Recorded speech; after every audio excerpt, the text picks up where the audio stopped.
Delhi election ఫలితాలు వచ్చినాయట, చూసిరా మీరంతా? సక్సెస్ఫుల్గా మన ఐరన్ లెగ్ ముఖ్యమంత్రి వేయండు. కాంగ్రెస్ పార్టీకి ఎంత వచ్చింది? ఎంత? నిన్న మొన్నటి దాకా మనం బాగా అన్నాడు కదా, 0-0 అని. ఇప్పుడు ఆయనకు కూడా వచ్చింది గాడిది గుడ్డు 0. మనోడు పోయి మొత్తానికి మహారాష్ట్రలో కూడా కొట్టిండు. ఆడ ఇంకా కొన్ని వచ్చినట్టున్నాయి. ఇక ఢిల్లీకి పోతే మాత్రం నాశనం అయిపోయింది. ఇప్పుడు అడుగు నాశనం అయింది, ఆడ ఖతమే అయిపోయింది. ఇప్పుడు 0. కానీ ఒక్కటి మాత్రం రాహుల్ గాంధీకి మనందరం మంచిగా సపోర్ట్లు కొట్టి అభినందనలు చెప్పాలి.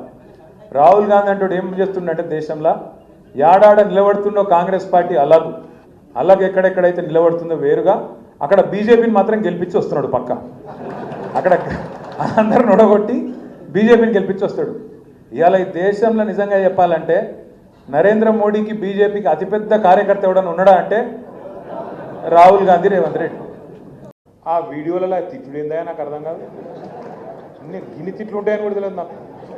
ఇంకోడు కూడా అయితే ఆయన బకెట్లో నీళ్ళు పోసుకొని అలా దుంకి చచ్చిపోతుండు.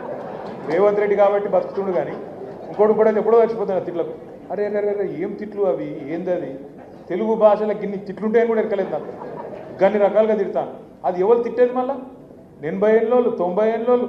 నిన్న ఒక మహిళ